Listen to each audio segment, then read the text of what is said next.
कर्पूरगौरं करुणावतारं संसारसारं भुजगेन्द्रहारं सदा वसन्तं हृदयारविन्दे भवं भवानी सहितं नमामि। भवं भवानी सहितं नमामि।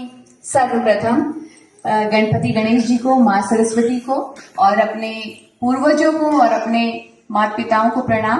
मंचनसीन सभी विद्वानों को मेरा प्रणाम और सभागार में मौजूद जितने भी मेरे ज्योतिष भाई बहन हैं उनको भी मेरा हृदय से प्रणाम। आज का जो मेरा टॉपिक रहेगा वो रहेगा कि साउथ फेसिंग एंट्रेंस और उसके जो 8 पद होते हैं उनके अनुसार हमें क्या रिजल्ट्स मिल सकते हैं। आज मैं थोड़ा सा अपना लाल किताब से हटकर थोड़ा सा ये वास्तु से रिलेटेड मैं आपके साथ थोड़ा सा अपनी नॉलेज को शेयर करना चाहूंगी। बाकी आप सभी विद्वान जन हैं तो मैं अपने जो मेरे एक्सपीरियंसेस हैं उसके अकॉर्डिंगली आज मैं आपके साथ शेयर करना चाहूंगी।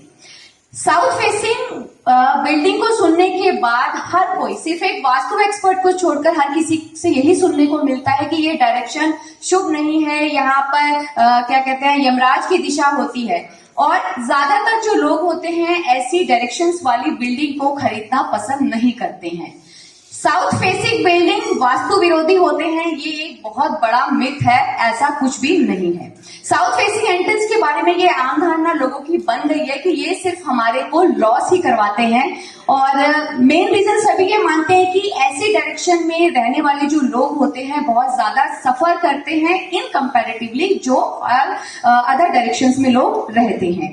बट अगर इन डायरेक्शंस को वास्तु के अकॉर्डिंगली हम 8 जोन्स में या फिर 8 पदों में उनकी ऊर्जा क्षेत्रों के ध्यान में रखकर अगर हम उनका कंस्ट्रक्शन करते हैं तो ये हमारे लिए बहुत ही ज्यादा लाभदायक सिद्ध हो सकते हैं।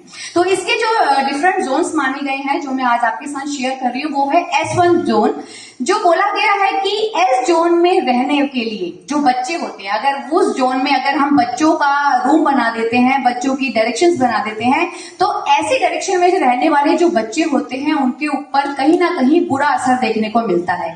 ऐसे बच्चे अपने पेरेंट्स की ऑपोजिट हो जाते हैं, ऑपोजिशन में हो जाते हैं और कई बारी बुरी संगतों में फंसकर भी ऐसे बच्चे जो हैं गलत कार्य को कर लेते हैं। और एक सबसे इंपॉर्टेंट बात कई बार ये भी देखा गया है कि ऐसे डायरेक्शन में रहने वाले जो बच्चे होते हैं वो अल्पायु का भी कई बारी शिकार हो जाते हैं। बात करते हैं अब S2 डायरेक्शन के लिए। S2 डायरेक्शन जो है वो बिजनेस वगैरह के लिए अच्छी नहीं मानी गई है, जो लोग बिजनेस में है। बट अगर ऐसी डायरेक्शन में रहने वाले लोग किसी बड़ी MNCs में वर्क करते हैं तो ये उनके लिए बहुत ही ज्यादा शुभ मानी गई है S2 डायरेक्शन। S3 डायरेक्शन के बारे में ये बोला गया है कि ये जो डायरेक्शन है बहुत अधिक सफलता देती है, बहुत ही अच्छी स्मृतिदायक होती है।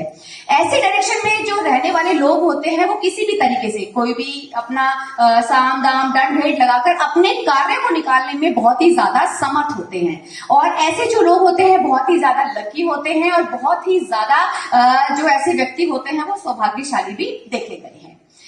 बात करते हैं अब हम S4 डायरेक्शन की। S4 डायरेक्शन में जो रहने वाले लोग होते हैं, ऐसे लोगों का अगर वो फैक्ट्री से जुड़े हुए हैं, किसी अच्छे बड़े बिजनेस से जुड़े हैं तो यहाँ पर उनके लिए ये डायरेक्शन बहुत अच्छी कही गई है। और ऐसी डायरेक्शन में रहने वाले लोगों के घर में मेल चाइल्ड जो होते हैं वो ज्यादा होते हैं, मतलब उनकी जो तादाद होती है इन कंपैरेटिवली फीमेल्स की बदौलत ज्यादा बोली गई है। S5 में रहने वाले जो लोग होते हैं, ऐसे जो लोग होते हैं ज्यादातर लोन में और कर्जों में ही डूबे रहते हैं और वो कितनी भी कोशिश कर लें, बहुत कोशिश करने के बाद भी उन चीजों से वो लोग नहीं निकल पाते हैं। ऐसे लोग अपने माइंड को प्रॉपर यूज नहीं कर पाते और जहां पर उन्होंने डिसीजन लेना होता है, जो उनकी डिसीजन पावर होती है वो भी कहीं ना कहीं बहुत कम देखी गई है। बात करते हैं अब हम S6 की डायरेक्शन के लिए। ऐसी जो डायरेक्शन होती है ये अत्यधिक दरिद्रता का कारक मानी गई है। ऐसे लोग जहां पर ऐसी डायरेक्शन में रहते हैं बिना वजह उन्हें किसी ना किसी चीज से रिलेटेड कहीं ना कहीं नुकसान होता रहता है और ऐसे लोग अपने बिजनेस में ज्यादा पैसा लगा देते हैं। कई बार अपने घर के लिए किसी भी चीज के लिए अगर लोन ले लेते हैं ना तो उनसे लोन निकल पाता है और कई बार ये भी होता है कि घर बिकने तक की उनकी नौबत आ जाती है, मतलब ऐसे पॉइंट्स देखे गए हैं। बात करते हैं हम S7 के लिए। S7 जो जोन है वहां पर रहने वाले जो लोग होते हैं वो अपने जीवन के प्रति बहुत ही ज्यादा उदासीन होते हैं। कोशिश कर ले, कितना भी प्रयास कर ले, उनको उतना प्रॉपर रिजल्ट नहीं मिल पाता है जिनके वो अधिकारी होते हैं, या जिसके जितना वो प्रैक्टिस करते हैं या जितना वो अपना दिमाग लगाते हैं उतना उनको रिजल्ट नहीं मिल पाता है।